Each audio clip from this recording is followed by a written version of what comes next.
Jésus-Christ. C'est Jason Bourne. En matière de héros d'action, peu de personnages ont autant révolutionné le genre que Jason Bourne. Par ses combats brutaux et son espionnage complexe, La mémoire dans la peau a influencé les films d'action modernes. Portés par l'acteur Matt Damon et un noyau dur de réalisateurs, les suites qui ont suivi comptent parmi les meilleures suites d'action de tous les temps. Mais après que Matt Damon se soit éloigné de sa propre franchise, la série de films a eu du mal à retrouver son élan, et lorsque Jason Bourne est revenu pour un dernier tour de piste, le public a eu l'impression qu'une franchise devenue trop ambitieuse les avait oubliés. J'essaie donc de savoir si tu dois me tuer ou me remonter le moral. Suite au report de sa sortie en septembre 2001, La mémoire dans la peau a connu plusieurs modifications et reshoots pour s'adapter au public. Post-11 septembre, le réalisateur Doug Liman se serait opposé au studio sur les modifications de dernière minute, et à sa sortie, des initiés et cadres pensaient déjà que ce film d'action naissant serait un échec. Peu de gens croyaient en Bourne, en raison de la crainte d'une réticence culturelle à la violence et du malaise autour de la carrière de Matt Damon. Mais quand La mémoire dans la peau est sorti l'été suivant, le film a été perçu comme une bouffée d'air frais par presque tous. Avec une narration sophistiquée et sobre, le premier film Bourne s'est distingué des autres films d'action de son époque. Suivant le parcours de l'agent amnésique Jason Bourne, La mémoire dans la peau commence avec un homme perdu dans une mer de mystères et d'épreuves personnelles.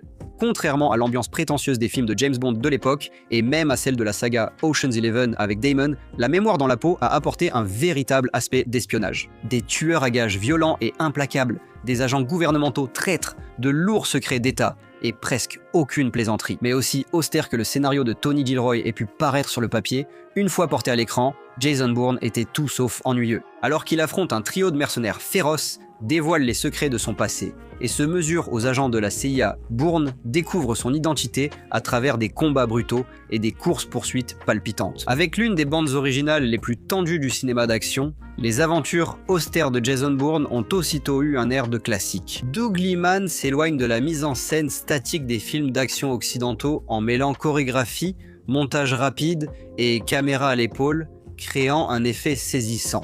Grâce à ses cascades précises et sa nouvelle façon de filmer les combats frénétiques, La mémoire dans la peau a fait de Matt Damon une superstar du film d'action presque du jour au lendemain. À la fois acteur dramatique acclamé par la critique et scénariste primé, Damon avait déjà touché les cœurs avec le classique reconnu par la critique Will Hunting. Même en captivant le public dans des drames comme Il faut sauver le soldat Ryan et le talentueux Monsieur Ripley, il révélait aussi son goût pour les rôles comiques dans les films de Kevin Smith comme Méprise multiple ou Dogma. Grâce au parcours atypique de Bruce Willis et George Clooney, Matt Damon a pu aller encore plus loin.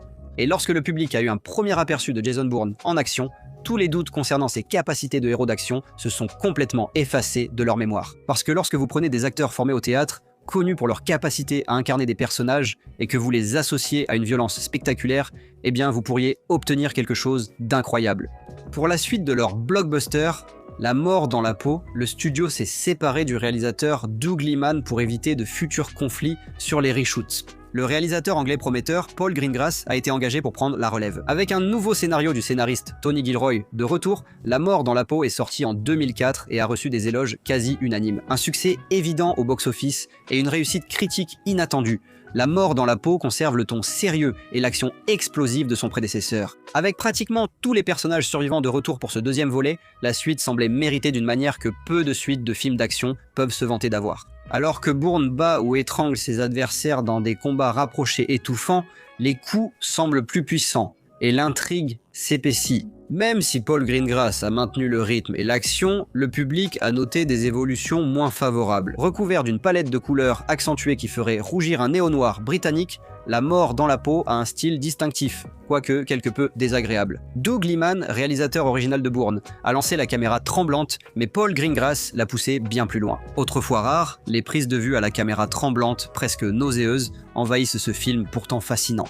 Ce style de caméra nauséeuse, d'abord inventif pour les scènes d'action, a vite perdu son charme. Bien que La mort dans la peau soit bien plus réussi visuellement que la plupart des films d'action qui l'ont suivi, l'omniprésence de la caméra tremblante rend le revisionnage frustrant. La mort dans la peau fut déjà un miracle du film d'action, mais la vraie révélation restait à venir. Quand Paul Greengrass est revenu avec un scénario de Tony Gilroy, beaucoup pensaient que le troisième Bourne resterait dans la continuité. Heureusement pour les fans des deux premiers films, La Vengeance dans la peau était bien plus qu'un simple troisième Bourne. Avec tous les visages familiers et impassibles que nous avons appris à aimer et une bande-son qui surpasse toutes les précédentes, La Vengeance dans la peau est le thriller d'espionnage bourré d'action dont nous avons toujours rêvé. Parce que même si le dernier film de Bond avait clairement emprunté le style de quelqu'un d'autre, ce préquel a prouvé que personne ne fait ça comme Bourne. Malgré davantage de plans à la caméra tremblante, Paul Greengrass a fait taire ses détracteurs en maîtrisant son style avec plus de rigueur. Avec des couleurs plus vives et efficaces, La Vengeance dans la peau demeure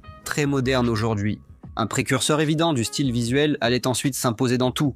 Des films, John Wick au projet d'Aaron Sorkin. Le style esthétique de La Vengeance dans la peau est aussi novateur que ses scènes de combat marquantes. Après un succès au box-office et des critiques rares pour un troisième volet d'une saga d'action, Jason Bourne aurait pu se contenter d'être l'emblème d'une trilogie presque parfaite. Le réalisateur Paul Greengrass a annoncé qu'il ne ferait pas de quatrième film, et Matt Damon a affirmé que ce serait impossible sans lui, par loyauté envers Greengrass. Et dans un monde juste, les choses se seraient peut-être arrêtées là. Mais à Hollywood, nos plus grands et brillants héros ne meurent jamais vraiment. Pour les fans de Bourne, cela signifiait une seule chose, la redoutée suite héritage. Prenant le terme au pied de la lettre, Jason Bourne, l'héritage était en fait dépourvu à la fois du Bourne de Damon et de Paul Greengrass. Cependant, c'est le scénariste Tony Gilroy qui reprenait la casquette de réalisateur. Visionnaire narratif des films précédents, on pensait que Gilroy était le mieux placé pour maintenir la franchise sur la bonne voie. Et après ses succès consécutifs dans Avengers et les films Mission Impossible, la nouvelle star Jeremy Renner semblait être l'acteur parfait pour s'emparer du trône.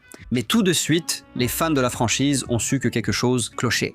Bien que le style caméra à l'épaule des précédents volets de Jason Bourne se soit calmé pour devenir plus discret, et malgré une apparence extérieure de photographie précise et bien éclairée, Jason Bourne, l'héritage est le premier film de la franchise à avoir semblé dépasser dès sa sortie. Plus proche d'une série de prestige en streaming que d'un vrai blockbuster, l'héritage semble médiocre avec une réalisation artificielle et un manque d'effort évident. Malgré son charisme et son expérience dans les blockbusters, Jeremy Renner ne parvient pas à s'imposer comme successeur de Jason Bourne. À la décharge de Renner, il est difficile de croire que qui que ce soit aurait pu être à la hauteur de ce que Matt Damon a commencé. En se contentant de futures stars, on a l'impression que les studios ont manqué l'esprit de la décision de casting originale du réalisateur Doug Liman. Matt Damon n'était pas le choix évident. Renner l'était, et c'est peut-être là tout le problème.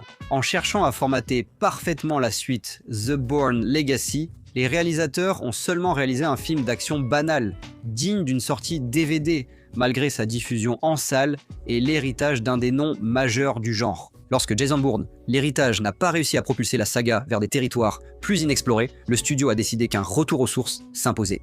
Mais après avoir assuré le retour du réalisateur Paul Greengrass et de la star Matt Damon pour le sobrement intitulé Jason Bourne, en 2016, il ne manquait plus qu'une seule chose. Bien qu'il ait été le scénariste des 4 premiers films jusqu'à présent, Tony Gilroy a refusé de revenir dans la franchise pour un 5e opus après son bref passage en tant que réalisateur. Avec Paul Greengrass pour combler le vide en assumant les rôles de scénariste et de réalisateur, il restait encore de l'espoir de retrouver nos souvenirs d'un meilleur Bourne. Prouvant peut-être son importance capitale en tant que rouage de la machine Bourne, l'absence de Tony Gilroy dans Jason Bourne se fait sentir comme un coup de poing à main nue. Tenant davantage du désastre truffé de caméras tremblantes que de résurrection attendue de l'une des plus grandes stars du cinéma d'action, Jason Bourne est un gaspillage total de talent. Comme si les réalisateurs étaient amnésiques, ce 5e opus ressasse toujours les mêmes choses. Avec les visuels saturés de la mort dans la peau, les intrigues prévisibles de la vengeance dans la peau et les performances creuses de l'héritage, Jason Bourne réussit à réunir tous les pires aspects de cette franchise et à les assembler comme un puzzle d'enfant. Comme beaucoup de tentatives de relance de franchise, les réalisateurs de Jason Bourne sont tombés dans le piège de répéter les mêmes schémas, de faire de mauvais choix de scénario et de proposer des enjeux sans impact. Après avoir été forcé de voir Renner affronter une meute de loups, le retour de Damon, limité et brutal, était encore plus navrant. Alors que de nombreux films d'action à caméra tremblante et coupes rapides sont passés inaperçus, l'héritage de Bourne aurait pu rester intact sans ces derniers films. Toutes les œuvres d'art importantes ont eu à la fois de mauvais et de puissants imitateurs, mais en produisant une suite inutile et un 5e volet encore moins désirable, Jason Bourne, l'héritage et Jason Bourne ont complètement terni la franchise de Bourne. Sans ces suites bâclées, la trilogie originale serait peut-être parmi les meilleurs films d'action réalisés. Accablée par des épisodes moins réussis, la saga Bourne risque surtout d'être retenue comme ces films d'espionnage à la caméra tremblante. Et pour un personnage qui ne se souvient pas de son passé, cela pourrait bien être la possibilité la plus douloureuse de toutes. Parce que lorsque Bourne a commencé, il semblait que le potentiel de grandeur était vraiment sans limite. Et c'est tout pour l'épisode de cette semaine. Alors, dites-nous, quel film Bourne règne en maître dans votre mémoire? Faites-le nous savoir dans les commentaires ci-dessous. Comme toujours, likez et abonnez-vous pour suivre toutes nos vidéos nostalgiques.